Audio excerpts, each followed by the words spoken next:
to go over some of the methods of selection. So you got a little bit of this. One way I avoided broaching the subject before we got to this point was I had people type in the word all when we started a command, like when it asks to select objects, a command, it prompts you to select objects. If you type in the word all, it'll select everything in the drawing.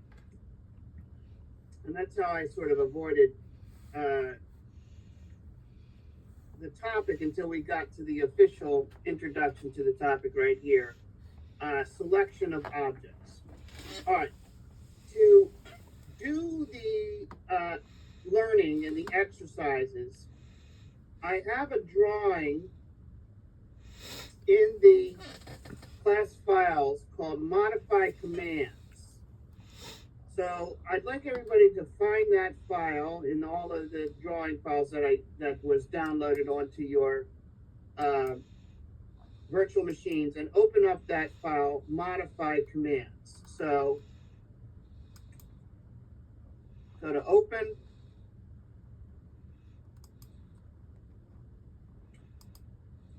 Here's the modified commands drawing.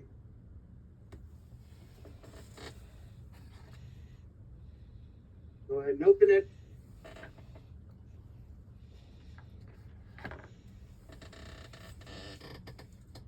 And so what you see here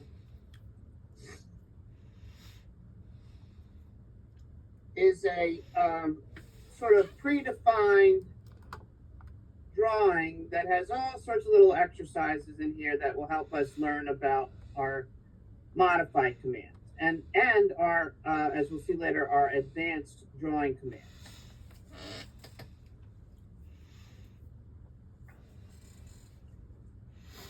Let's zoom in to this portion up here, erase.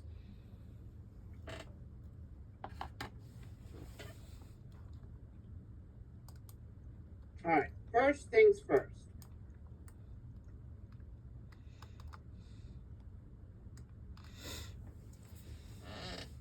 When you hover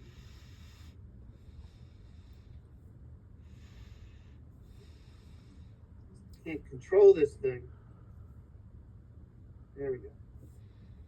When you hover over an object, it turns bold and highlights. That's what's referred to as selection preview. And it lets you know that if you were to click with a left click on that object,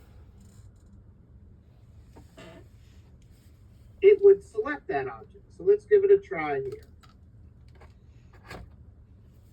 I don't have any command active or anything, so I'm simply going to hover over one of these lines. I want you to notice a couple things. First of all, the object highlights. It turns bold. And you'll notice there's a little tooltip that pops up. And the tooltip allows you to see what type of entity it is. It's a line. It tells you what layer it's on. And it tells you whether or not the color and the line type are being managed by the layer. That's what this is saying here.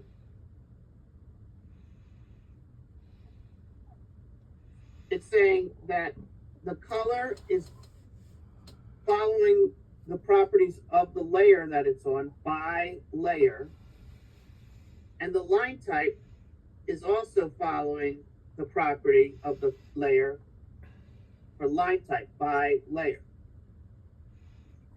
All right, but we're here to talk about how to select it. Well, when you have it pre-highlighted like this, all you have to do is click once with your left mouse button, and you will have selected this object.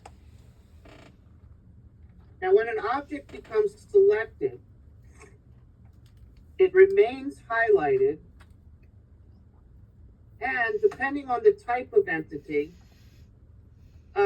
you'll see various grips. Those are the blue squares at various points on the geometry of the entity.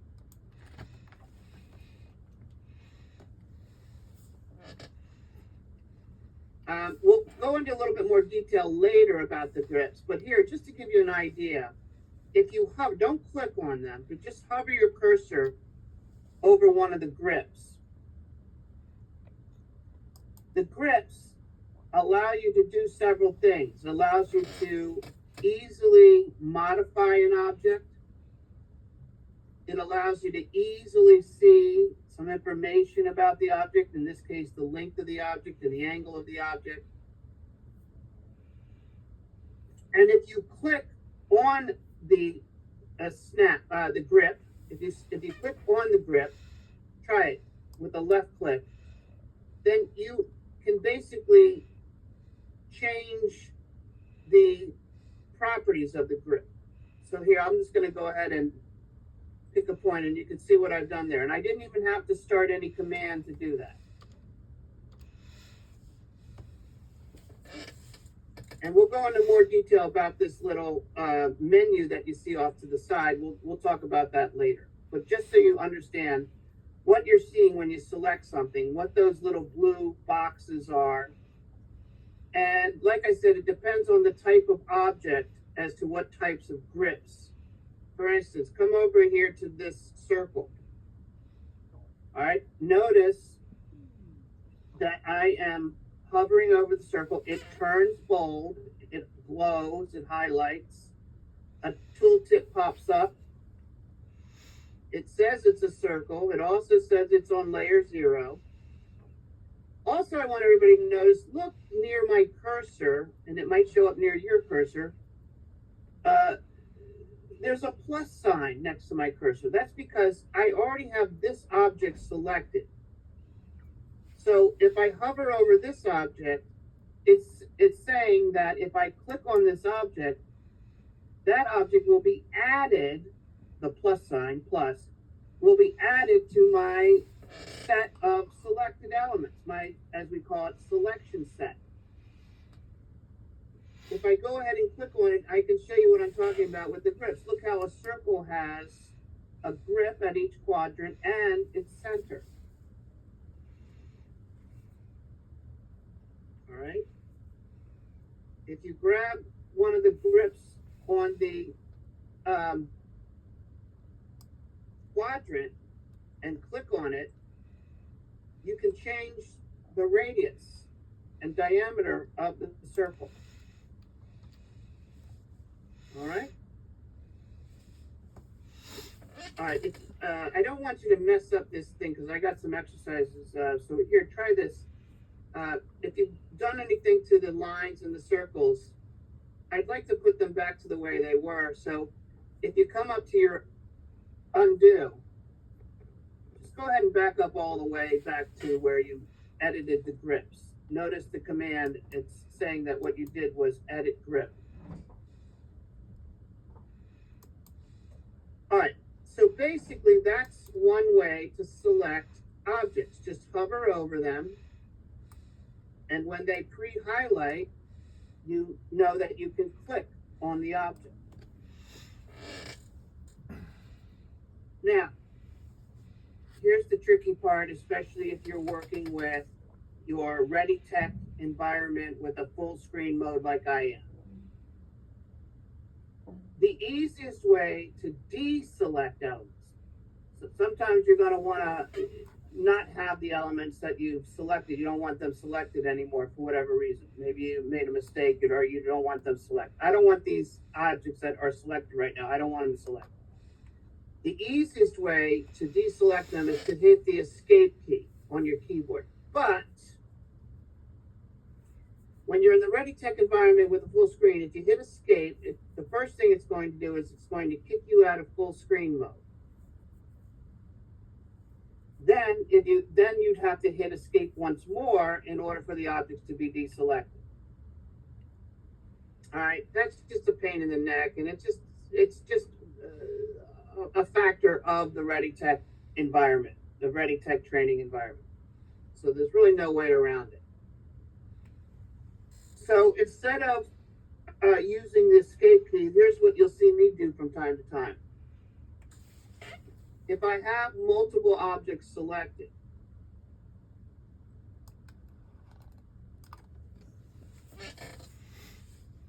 and I want to deselect them without hitting the escape key on my keyboard, if you right click, you have this option right here in the right click menu, deselect all.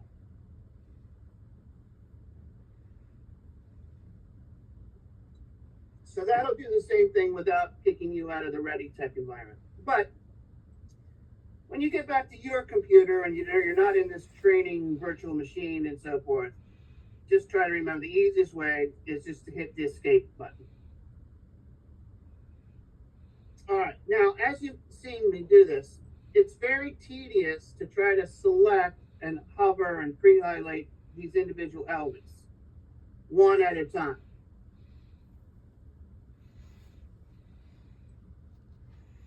That's what these window tools do. You have two window tools, one called a selection window and one called a crossing window. And you might have noticed these already, and they might have been a little annoying to you, especially the fact that you might not understand what's going on. If you found yourself inadvertently clicking with the left mouse click without any command active or anything, you might have noticed that when you move your mouse, there was a blue, or depending on which direction you move, a blue or green window, okay? And that happens automatically because these selection elements are inferred. And what they mean by inferred is that you don't have to activate any command to see them. You simply just, they're like active all the time. All you have to do is just click on the screen. And you might have inadvertently clicked and saw all this and got confused. Well, now you know what it is. It's a selection window when you click and you move your mouse from the left to the right. And it's what we refer to as a crossing window when you move your mouse from the right to the left. Now, there is a difference between the two, and I'm just going to pick a point here just to exit out of the window. Here's the selection window. For a selection window, when all you have to do is just click once. You don't have to drag, and I've got something coming up for drag in just a second. But all you have to do is click once, and then anything that is completely within the window will be highlighted. And therefore, when you complete the rectangle window, those items will be selected. So here's the thing. The items that you want to select with a selection window, they have to be completely within the boundary of the window. Notice some of the things that cross over the boundary of my window right now. There are the text, words, erase, and move copy. Underneath erase, there's a horizontal line, and it is not highlighted. Underneath move and copy, there's a circle, and that is not completely within the window, and therefore it is not highlighted. The line underneath the circle is completely within the boundary, so it is highlighted. And the line at the top above the text, move and erase, is not completely within the window. And the vertical line that separates all of the little exercises is not completely within the window. So the point being is that if I complete this window, I'm going to go ahead and click where my cursor is right now. Then only those elements that were completely within that window were selected. That's what we mean by a selection window. All right, what if I did the same thing, but I started from here and ended over here. So I'm going from right to left. Here, let me deselect the elements and I'll do that. So if I come over here and I pick a point and I move my mouse from right to left, look at the difference here. All the vertical lines that were previously within the boundary of the selection window the last time I did this, they are also this time completely within the boundary of the crossing window. Notice the different color. This one's green to denote the difference. Plus, the boundary of the window is a different line type. It is a dashed line type. This is what's referred to as a crossing window. And what this is saying is that anything completely within this window and anything that crosses the boundary will be selected. So all those things that I previously mentioned that were not selected in the other example, now they are selected. And if I go ahead now and click, you'll see how all of those elements are now selected. All right, so that is the difference between a selection window and a crossing window.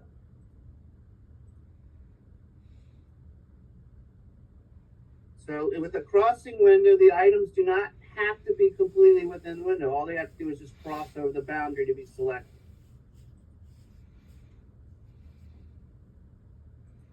Okay. Now, we have another type of element for selection called a lasso. And now I will say there are selection lassos and there are crossing lassos. And it just depends on whether you move your mouse clockwise or counterclockwise. The only difference between a lasso and a window is that instead of just clicking two corner points for a window, what you do for a lasso is you drag your left mouse button, meaning you press and hold it down as you move your mouse around. All right, let's try a selection lasso. A selection lasso is one in which you move your mouse in a clockwise direction.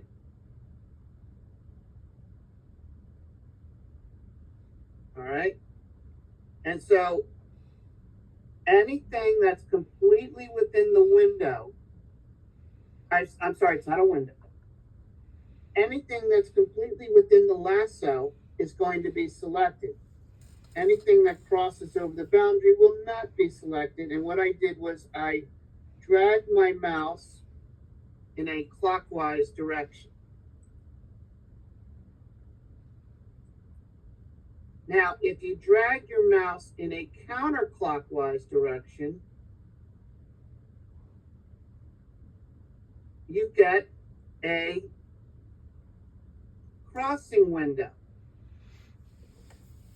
And anything that is completely within the window will be, I keep saying window. Anything that is completely within the lasso will be selected, plus anything that crosses the boundary.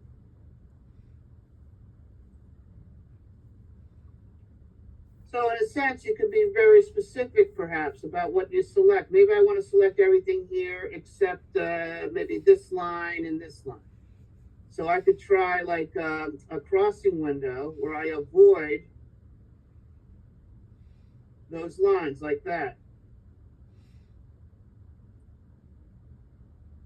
Okay. Now, by the way, I didn't point this out, but I'll do it. Remember that plus sign.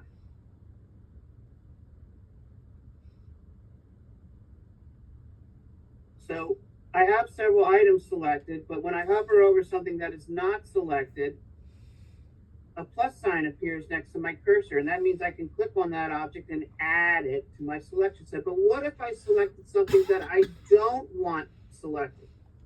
What if I didn't mean to select this line right in the middle? Notice when I hover over it, I don't see a plus sign because it's already been selected. But if you hold down your shift key, look what happens when you hold down, you hover over an object that's been selected. It has to have already been selected. And if you hold down your shift key, a little minus sign appears. And what that means is you can click on that object and it no longer is selected. All right? Okay. So that's a little bit about those selection techniques. Now, it'll take a little bit of getting used to, especially the lassos. But the selection windows, I think you'll get the hang of. Hey, Alan? Yeah. So, sorry, I'm hearing myself twice. Okay. How do I, like, currently my selection tool is defaulted to the lasso. How do I move it back to the rectangular? Oh, okay. I think I know what. Here's the other tricky part. Remember, the arrow, I'm not sorry, the arrows. The windows are simply a single click for one corner and a single click for the other. If you hold the mouse button down, then a lasso will appear. So, yeah, that's the tricky part about it. You got it? Yep, yeah, thanks. Yeah, this is the lasso when you hold down a mouse button. But when you just do a single click and a single other click, that is the other windows. So windows are just a single click, one corner and the opposite corner. And lassos are when you drag. That's yeah, like I said, and I find myself getting that caught up in that myself, even after all this time with lassos, is I sometimes forget that a window, all I need to do is just pick a point to start the window. This is how it used to be, right? Well, I know. Before lasso, it was dragging. You know what? You might be right on that one. I forget.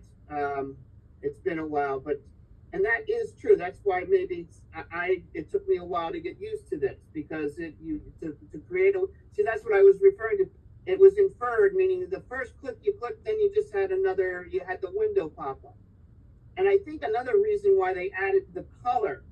Yeah, now you reminded me of that. Yeah, that's probably right. That's the way it was by dragging the window was the inferred before lasso came around. So when they added the lasso to distinguish the difference between the two, meaning you just click an inferred rectangle, the colors would let you know, hey, you're in the middle of trying to do something.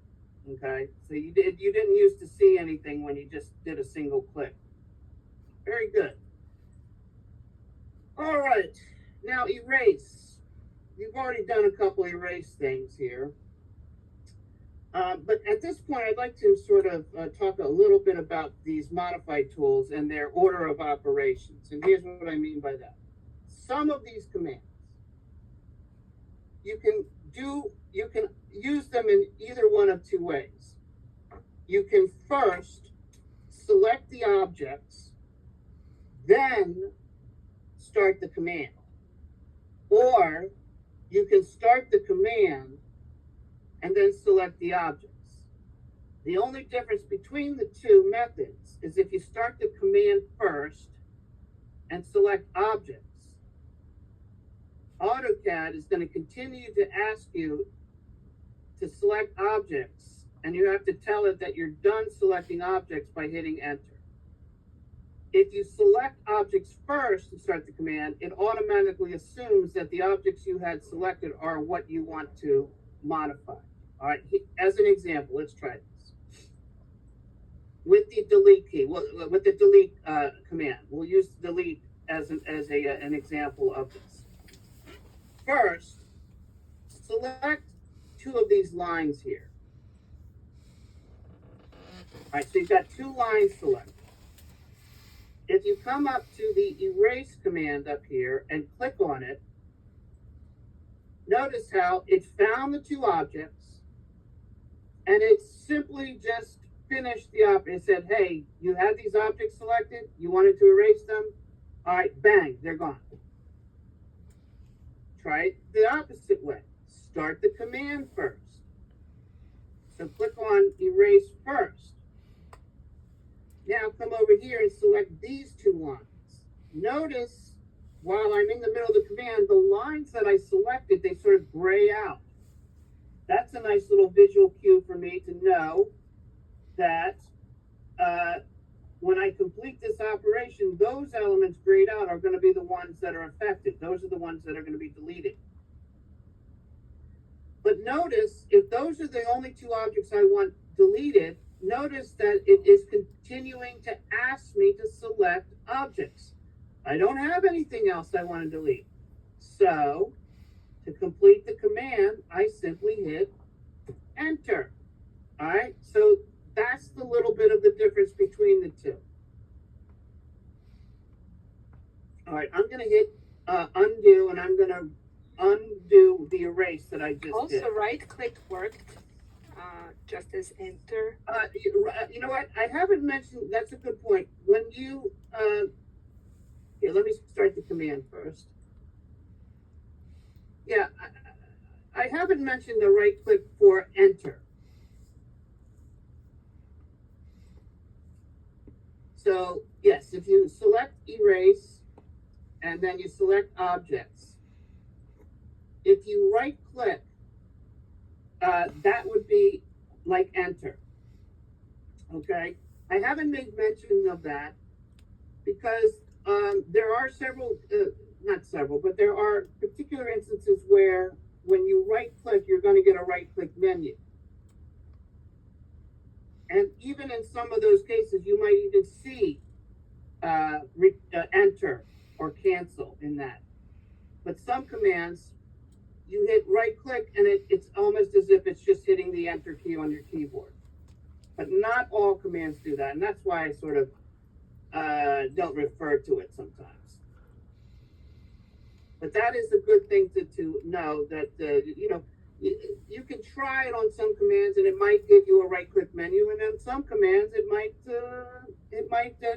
be like an enter. Quick question. Yep. So you're showing how you hit the escape command first and you're able to start highlighting elements. What if you accidentally highlighted an element you didn't want to, but you've already got 15 other ones highlighted? Okay, yeah. Deselect? I pointed that out. Yes, that's correct. That is, I do have something for that. So let's say I selected a bunch of things, and I don't want to select this object. So if you remember, if you hold down your shift key and hover over that item, look how when you hover over the item with holding down your shift key on your keyboard, a minus sign appears next to your cursor. If you click on that object now, notice how it is deselected. Here, I'm going to undo my erase. So, yeah, just like you were saying, maybe it would be easier for me if I just put a big crossing window through everything. But out of this whole selection set, there was one object that I didn't want to select. So I can hold down my shift key and hover over that object and click on it. Okay. I was mentioning from how you hit the erase command first, but it looks like this method works the same way for that. Oh yeah, okay, very good. Yeah, let me see. If I start the erase command first and I put a big window around everything, all right, maybe there's something in here. So it's a little bit different. It's not pre-highlighted in this situation. So I hover over the object. Now, no minus sign. Oh, I'm not holding the right button down. Okay, well, yeah, same thing. No minus sign appears, but it highlights. And if I click on it, yep. And then I could hit enter and those elements are erased. Very good.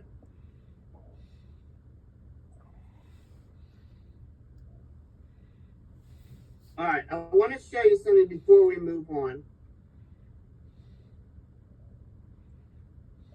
Let's say, here's a scenario. Just watch this. Just watch. Let's say I'm drawing some elements, and then I say, you know what? I need to delete a couple of these lines.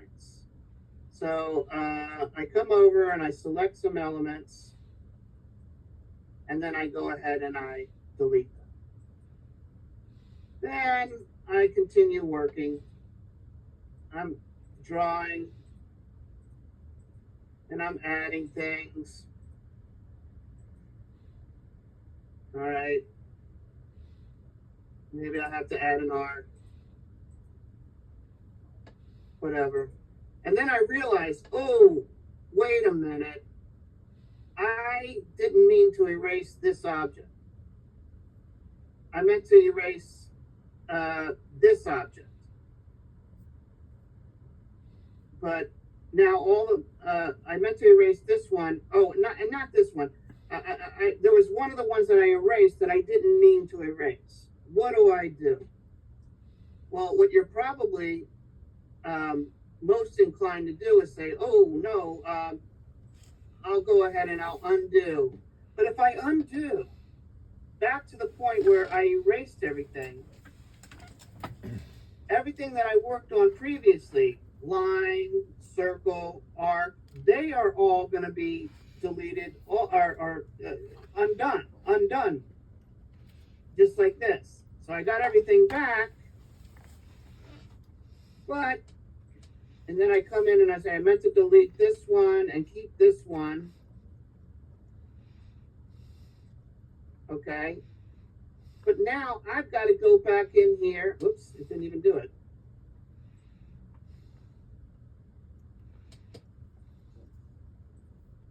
But now I've got to go back in and redo all of my work.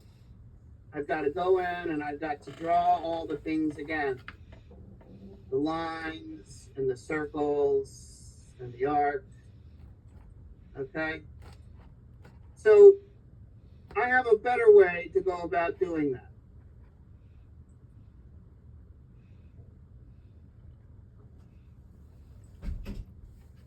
All right?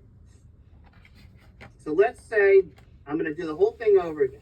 Let's say the same thing happens. I come over and I select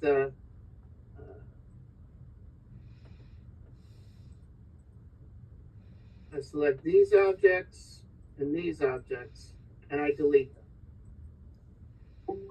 Then I start working.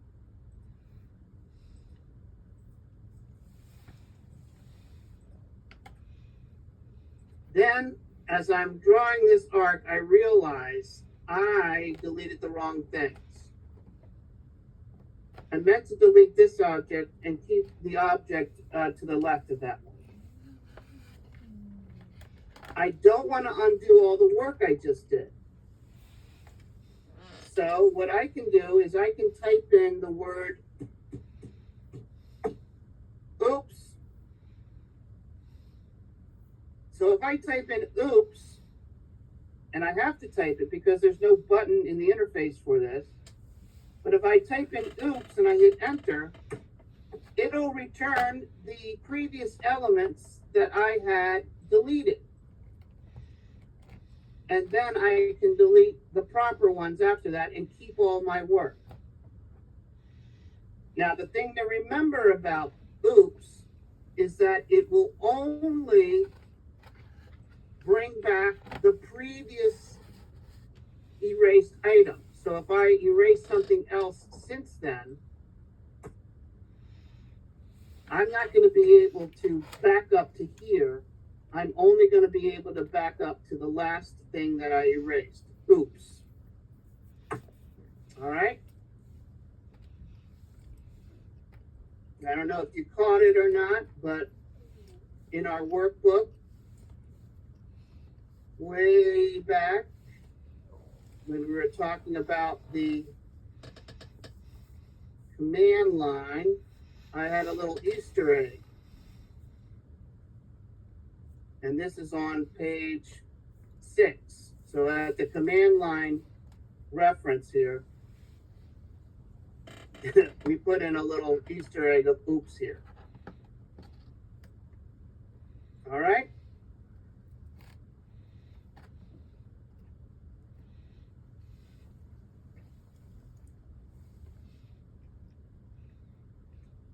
Okay, next, let's take a look at move and copy.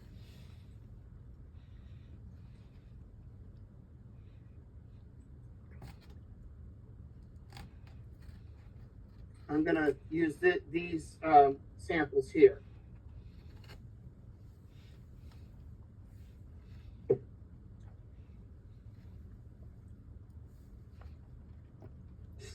All right. Let's say I have a circle here, an entity, and I need to move it outside of this box here. And it really doesn't matter where it is. It just has to be outside of this box. So I'm not concerned with any sort of distance or relation to other objects. What you can do is you can start the command. Now, by the way, this is another command. I can either select the object first and then the command, or I can start the command first and then select the object. I'll do it that way. I'll start the command first, move, and you can do this with me. Then I'll select the circle.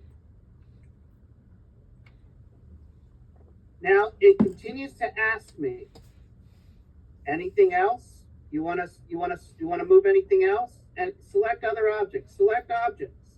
Well, this is the only thing I want to move, so I have to tell AutoCAD I'm done selecting objects by hitting enter. All right, now it's asking for a base point. Now this is the point about which the object you selected will move. Now in this little example that I'm giving, precision is not necessary. I'm just going to pick a random point somewhere with my left mouse click, and that'll be my base point. Notice how the object stays in that relationship from the selected object, my cursor or my point. So I just said I just need it outside of the boundary here, so I'm just going to pick a point, and mission accomplished. I moved that object without any precision. I just moved it out of the way. All right. Go ahead and hit undo. Let's put it back. And let's do it with more precision. And what that's going to entail is we're going to select a base point that is in relation to perhaps some geometry near the object. Let's say in this situation, I want to move the circle and have it be at the same relationship that it is above this line, and I want to move it above this line. So what I would do is I would select the end point of this line as my base point, and then I would move it over to this line using the end point of this line as the arrival point or the move point. All right, let's do it this way first. Let's start by selecting the object first, then the command, move. Notice how it doesn't ask us to select other objects. It assumes that the only objects we had selected are the ones we want to modify. For the base point this time, using my object snap, I'm going to select the end point of this line. Then you can see how it maintains that relationship between the object and the base point, and now I can move it to the end point of this object.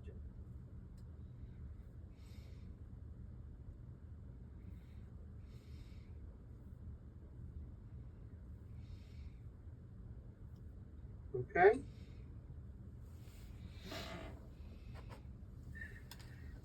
All right, now copy is very similar, whereas you select an object or objects, And by the way, we could have selected more than one object to move. We don't have to select them one at a time. But copy is a similar way.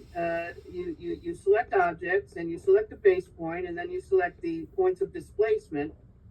The only difference is that the original object stays behind. You don't move it, you just keep it and you make clones. You make copies of the object. All right, let's try it. Select the circle again. Start the copy command. Pick the endpoint of the line here. And then go ahead and pick the other endpoints of those other lines.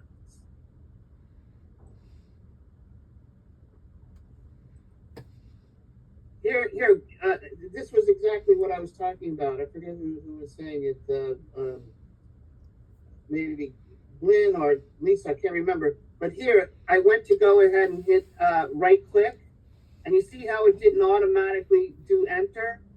But it did come up with a right click menu. And in the right click menu, the very first thing at the top of the menu is enter. So like I said, not all commands react with the right click as enter. This one didn't. Because, and here's the reason why, because I still have options. And so when I right click, it's giving me the list of options.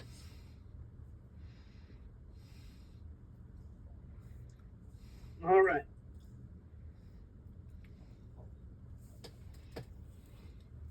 Move and copy. All right, any questions?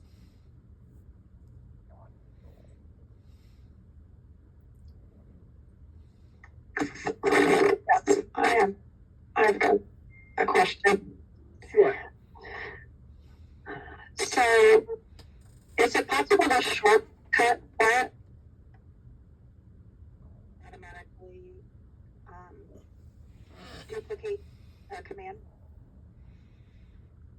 instead of having to do right click and then hit enter. A shortcut command for what? I didn't hear. Yeah, so that when you right click, you can automatically restart the command without having. You are, yes, I understand that. All right, I got it. Yes, the answer is yes. So let me give you a little background on it. Yeah, you can go ahead and use something up with the microphone that you're using. But anyway, yeah, let me say it. So just as a review here, if I do a command and I come over here and I copy it, I'm still in the command. I just want to end it. And so an easy way to end it, I got you. You have two windows open. Okay, no problem. Anyway, to end it, I could simply hit enter on my keyboard, but that means I have to let go of my mouse and everything like that. And so what somebody else said, it might have been you, at least, that brought up that you can right click and it'll just end the command. But what we've seen here is that when I complete the command in my eyes, when I right click, it brings up this. So I have an extra step. All right, so the question is there a way that I can just make right click just be the enter key? The answer is yes. If you go to options,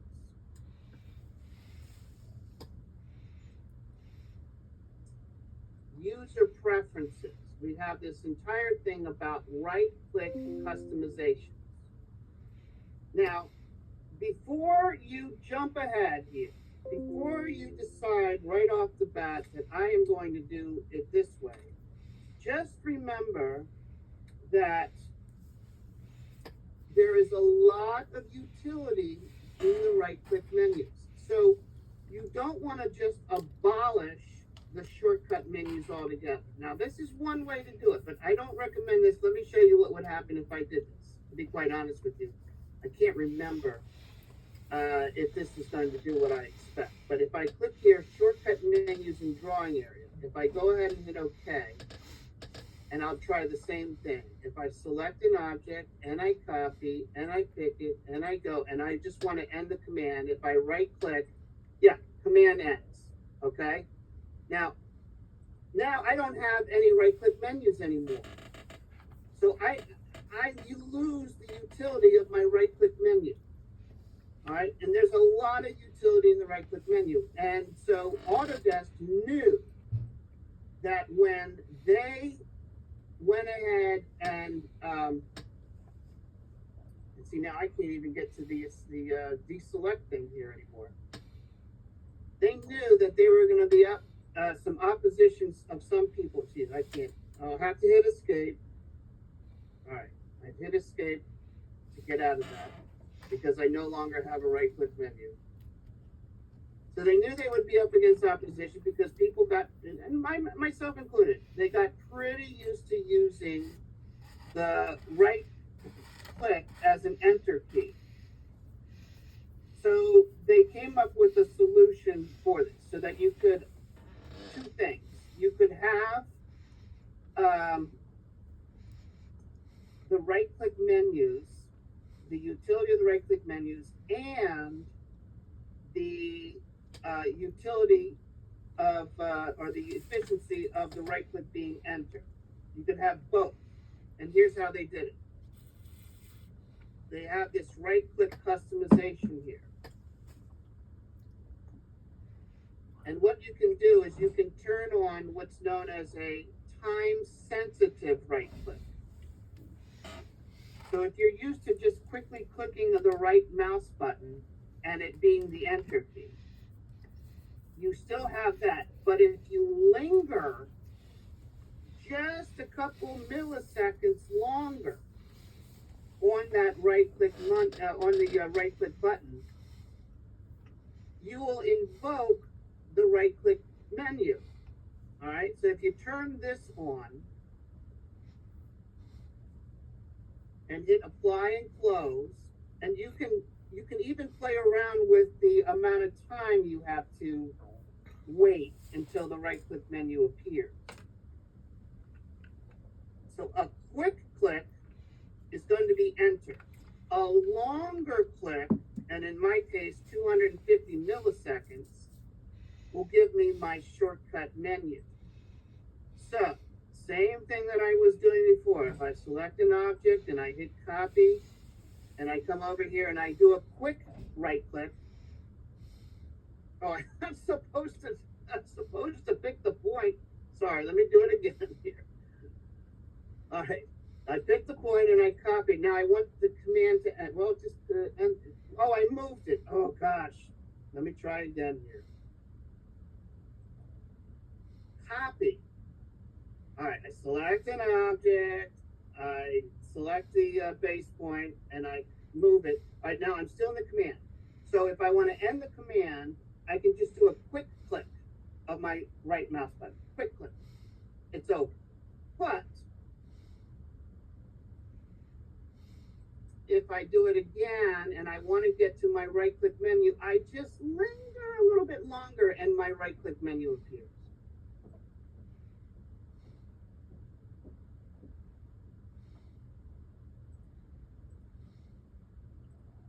Okay. All right, and it'll probably take you getting a little used to it, figuring out how long you want to linger and so on, or whether or not you use it at all. Be honest with you guys, I just the way I work, I don't have this turned on. And if I want to work real quick, one of the methods that is recommended is that you have one hand on the mouse and one hand on the space bar. And the space bar is also can be the enter key. So if I do something here and I finish it, instead of trying to right click, if I just hit my space bar and No, I keep forgetting. I have to complete the command. Please, Alan. Yeah, if I copy something and I'm done, I can just hit the space bar and then I'm done.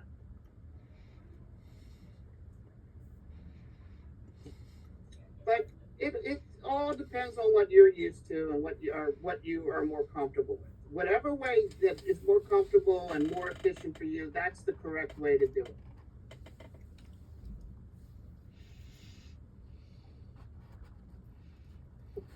Okay. Now we're going to take a look at two modified commands, trim and extend. And trim and extend are somewhat similar to one another. In fact, I'm going to show you there's a way that while you're in the middle of one command, you can invoke another. Meaning if you're in the trim command and you need to extend something, you can do that without having to leave the trim command and vice versa. All right, but let's just get the basics of what the trim and extend commands do.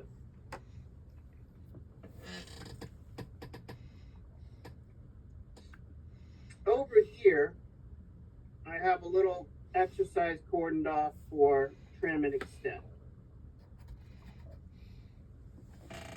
Let's start with the extend command.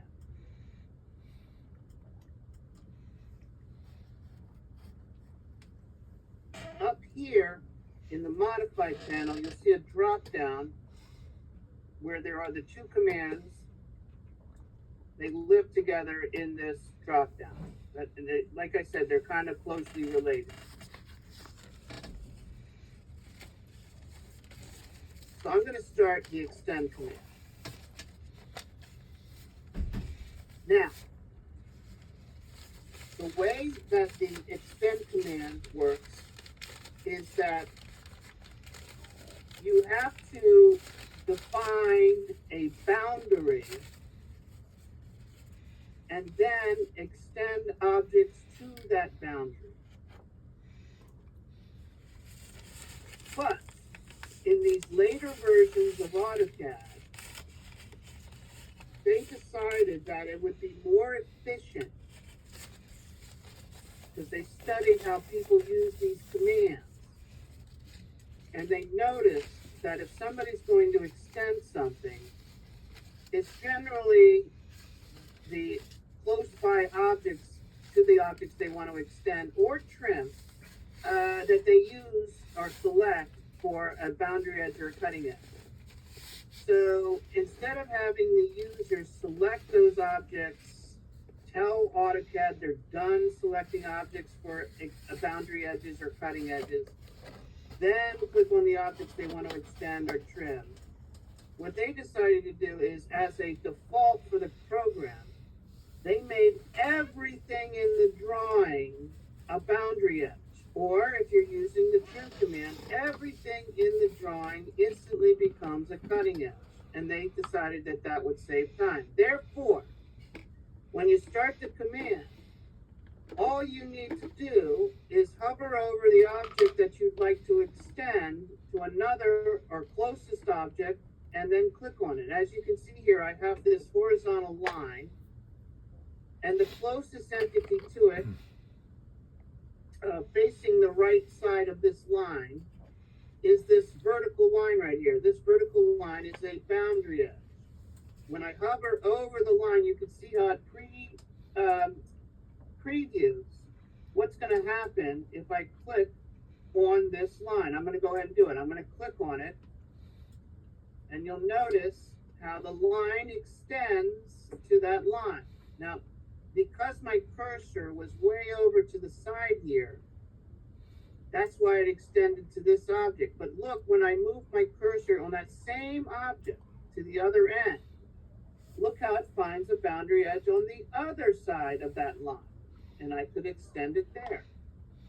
Look how I can continue to extend this object to this line.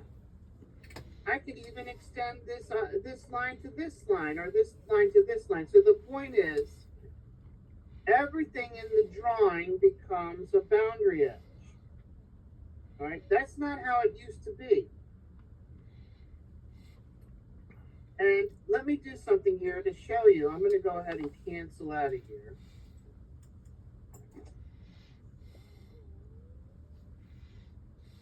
And I'm going to undo what I just did. Okay. Now, what if?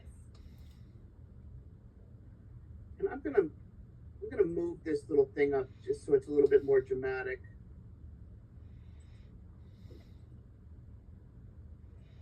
Okay. What if I wanted to take this line here and extend the end of it all the way to this line? Well, with the way that the command is set up now,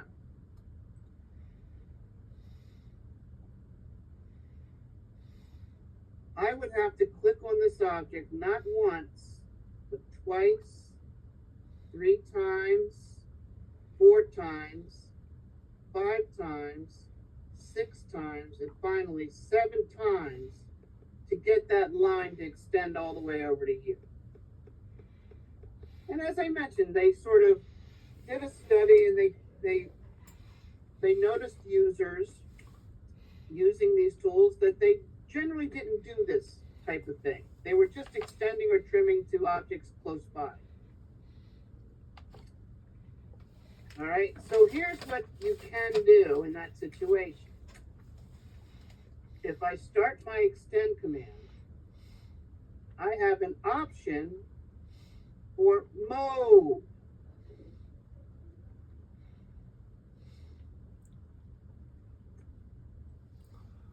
And what it's set for by default here is the quick mode, and that means everything becomes a boundary edge.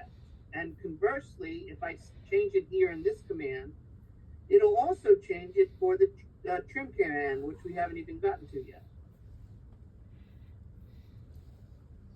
So if I change it to standard, that's the old way. Now I find that when I change the mode, I have to hit enter to exit out of the command to sort of register it in. It doesn't work right off the bat. So I have to hit enter, and then I'll hit enter again to start the command again.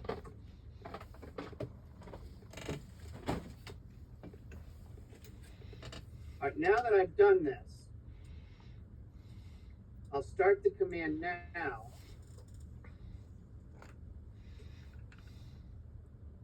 And what I am able to do now is select a boundary edge, and I'll have to tell AutoCAD that I'm done selecting boundary edges, so I'll hit enter. And now that's the only boundary edge. So I can come over here and I can select this, and look at this, it will just instantly bypass all those other boundary edges. And I can extend it that way. Mine didn't extend. What am I doing wrong? Okay, who is this? Sandra? Okay, so all right. So you change the mode to standard, right? Yes, yes. Now, like I said, sometimes you just have to hit enter and then start the command up again. You did that, okay. Yeah. All right, so let me undo mine. So here, you have to do it this way. Follow the prompts. I'm going to hit extend here. It says select the objects, and it's asking. It's not very precise or concise here. It means select the objects you want to extend to, the boundary edges. So I'm going to select this one boundary edge over here. Then I have to tell it that I'm done selecting objects. So sometimes people get confused with it, and they go right straight to the thing that they want to extend, but what's happening is the command is still asking for boundary edges, so you get confused with that. So just hit enter. Okay, that's what it was. That's what it was. There okay. you go. Okay, thank you. Very good. All right, I'm going to undo. Now, you could leave it in that mode. Notice what the prompt is saying here. It's saying in brackets. Remember, anytime you saw something in brackets, that was a default. And if you wanted to accept the default, you could just hit enter. In this case, this is kind of like the quick mode. If you hit enter, it's going to select everything in the drawing as a boundary edge. So if I hit enter, it's almost like I'm using the mode. And now everything becomes a boundary edge. The only difference is that I had to hit enter. With quick mode, I don't have to hit enter. So you have these two different options that you might decide to go with. All right, I'm going to leave this line here just like this, and I'm going to switch back to quick mode. Notice they put the mode here, so you'll know instantly when you start a command. If it says mode down here right at the beginning, you know that you're in standard mode and you're not in quick mode. I'm going to switch back to quick mode, and same thing as before. I have to hit enter to sort of establish that. And then I can start the command back up again. All right. Now I can just go about and extend these elements all the live long day here, just like this. By the way, not only lines, circles, and arcs can be boundaries, but also things like blocks and text. Watch this. If I extend this line, it's going to stop, extend to the text. Now there's this sort of imaginary boundary around text that it stops to, and it also has an imaginary boundary above it. But there you can see how I can extend these lines all the way around here, just like that. Okay? Now, let's try the trim command. Go ahead and select trim here.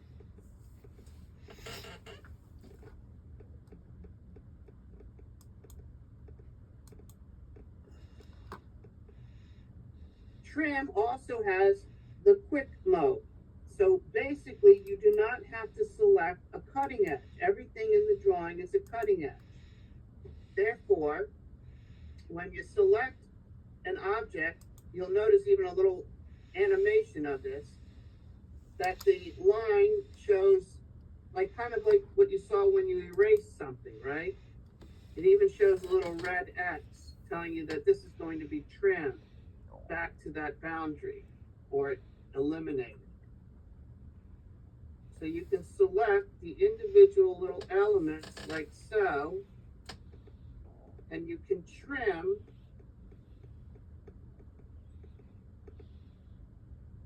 just like that. All right, I'm going to stop there. Notice up here, it used the text as a trimming edge also. All right, now I'm still in the command. I'm still in the trim command. Let's say, for whatever reason, I did not mean to trim this line right here, this portion of this line, okay? I need to extend that back. Now I do have an undo option here, but I don't remember whether or not that was the last thing I did.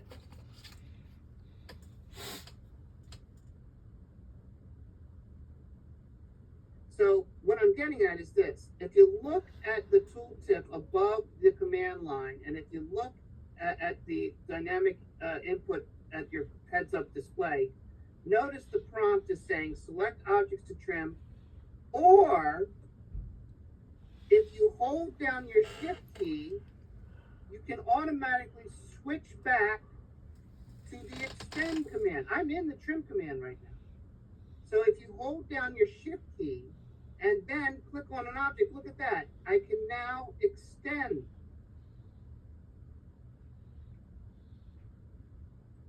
If I let go of my shift key, I'm back to trim. So this is very convenient when you have a situation where you need to both trim and extend elements.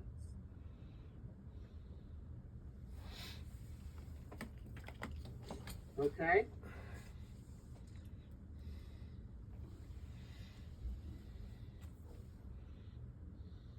All right. I'm going to extend everything.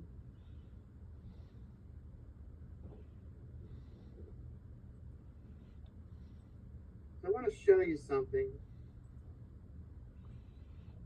All right, I just extended everything by holding down my shift key. Now I'm going to let go of the shift key and I'm going to be back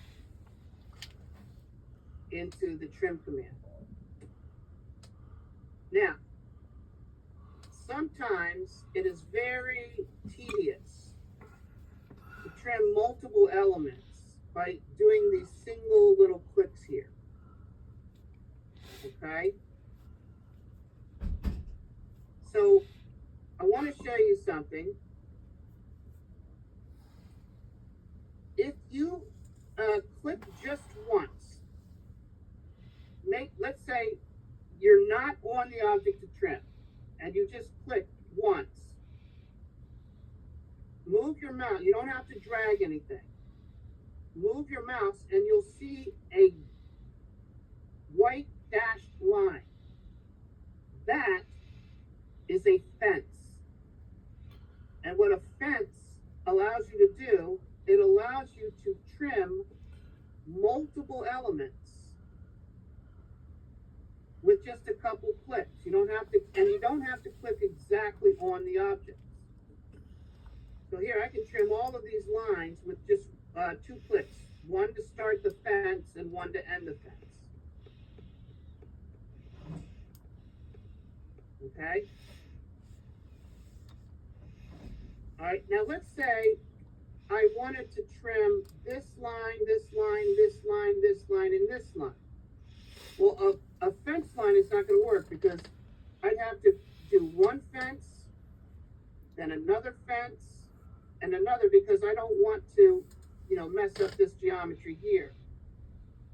Let me undo, and I'll show you another way you can do this.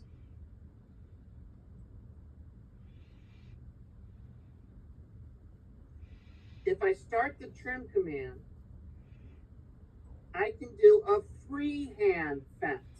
Freehand, it's not a line. And think lasso.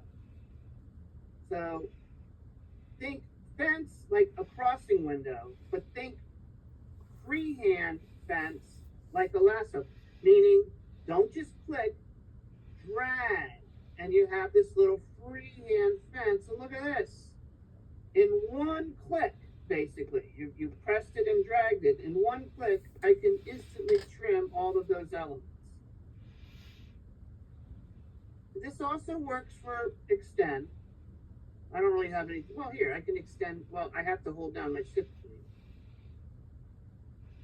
Here, I'll hit undo. I didn't mean to trim that. I wanted to hold down my shift key.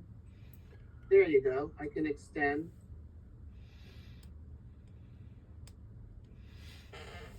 Yeah, that didn't work. There we go. Anyway.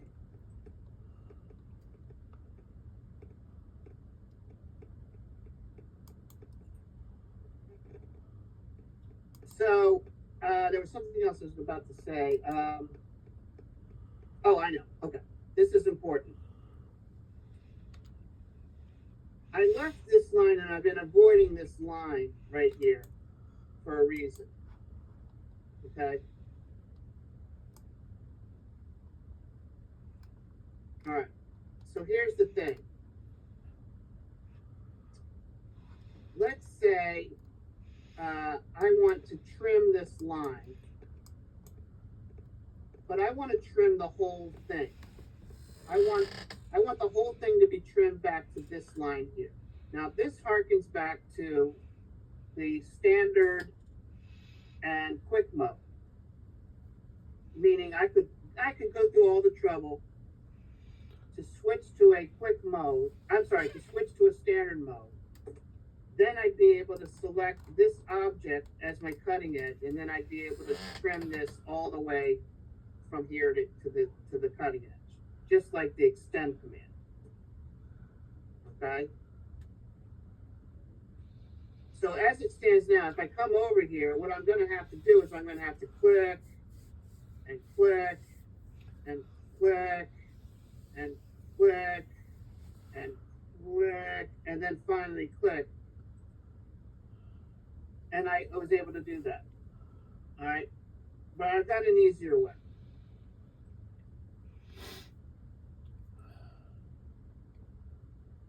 If your cutting edges are not on screen, they will be ignored. What do I mean by that? I'll start the trim command with the quick mode. But if I zoom in to where this line is, you'll note that all those other cutting edges that you see over here, I'm panning over, they're not on the screen. I call it off stage. They're off stage. Therefore, they are not going to come into effect when I go ahead and trim this line again. So if I trim the line, watch what happens. With one click, I was able to trim that whole long line. Okay? So, for instance, let's say I need to trim this line back to this line. Well, this line is on screen. So if I zoom in and that line is no longer on screen and I go ahead and I trim, notice how it ignores that cutting edge as long as it's off screen, as long as it's off stage.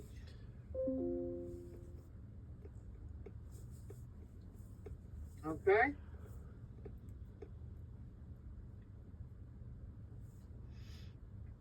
That's going to be important because there's going to be several instances when we're working on our bedroom plan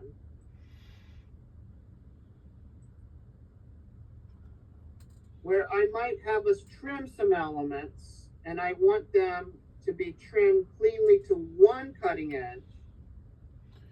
But there are going to be other times where I want you to trim and I want all of the trimming edges to be visible. Okay?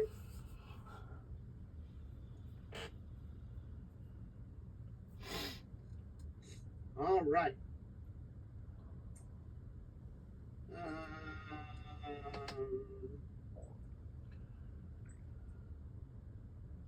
Okay.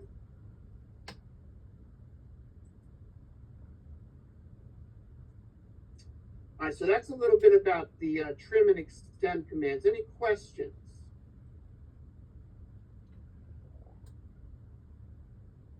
All right. All right, so those are some of the basic modify commands.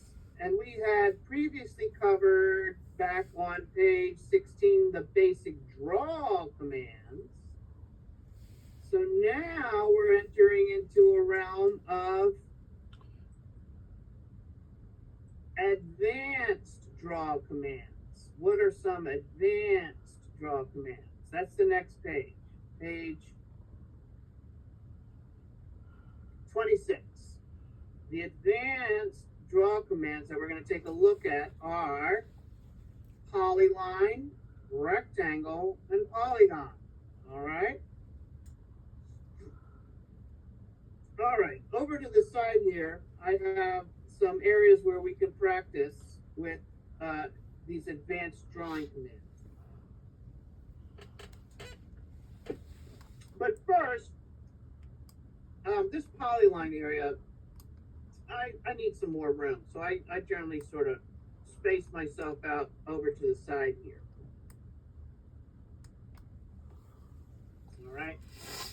Let me show you something. Polyline. Before I get to polyline, let me show you or remind you of the line command. If I start the line command, and let's see, I have my polar tracking on. And let's say I draw something here, 5 feet, 5 feet, And then maybe at an angle here, another 5 feet, and then maybe some sort of random angle, and then I come back down and I do a close. All right. So I've just created an object there, but this consists of several line entities. So each one of these is separate. There's a line, there's a line, there's a line. All right.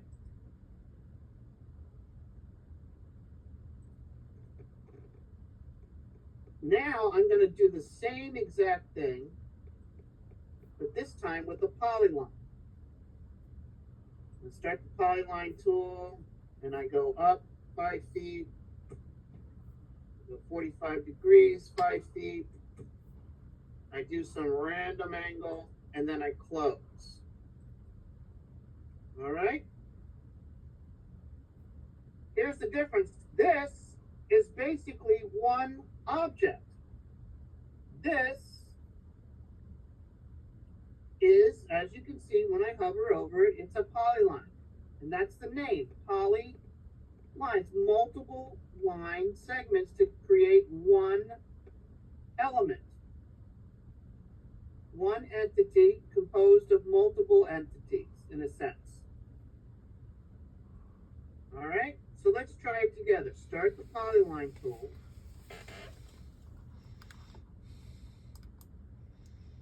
Looking at the prompts, it says specify the start point. I'm just going to pick a random point.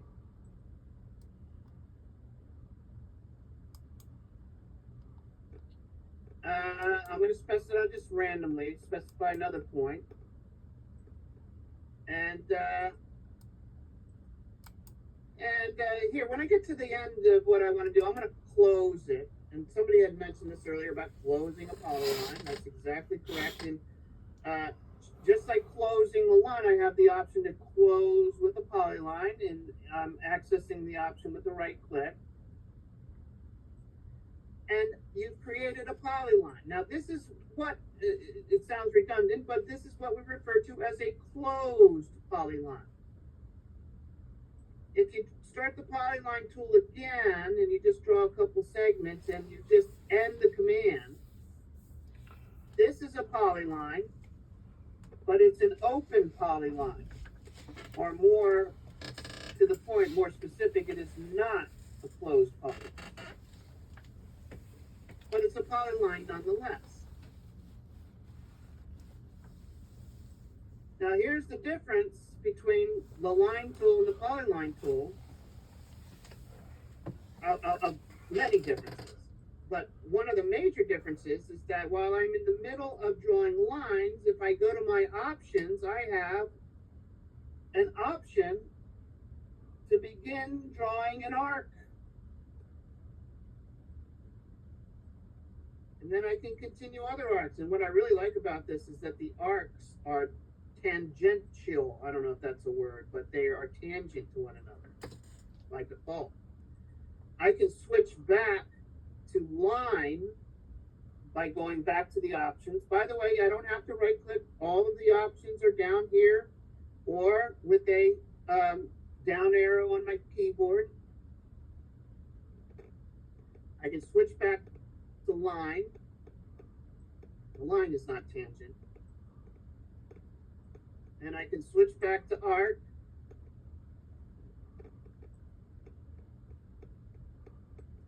And I'll switch back to the line now. And then I'll go ahead and close. All right. All of this is one object now, one polyline. So that's the difference. I can add arcs to it. Here's another thing you can't do with lines or any other entity.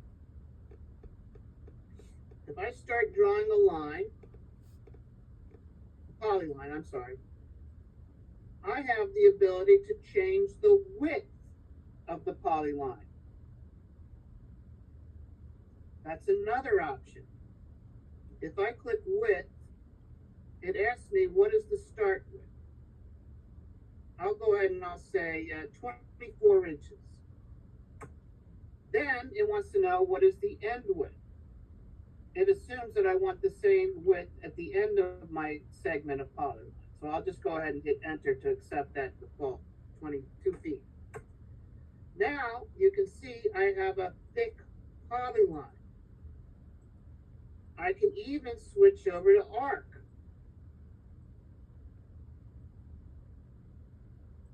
And I can switch back to line.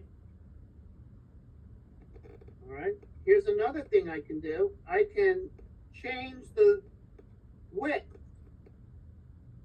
So I'll go to width again, and I'll keep the start width at 2 feet, but I'll make the end width 0. So now you can see it's going to taper down to a 0 width, and then the resulting other lines are just 0 width.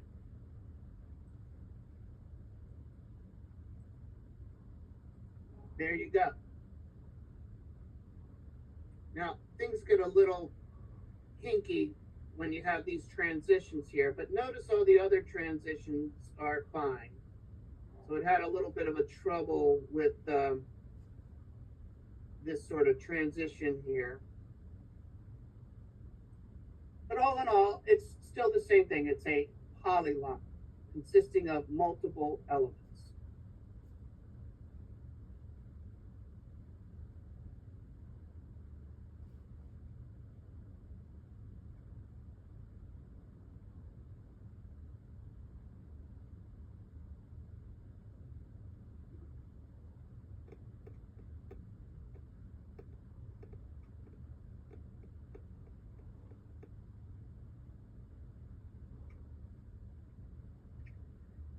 All right. I want to get into rectangle, but why don't we do this? Let's take our break because I don't want to have to stop right in the middle of this. We'll take a break, and when we come back, we'll take a look at the 2 remaining advanced drawing commands.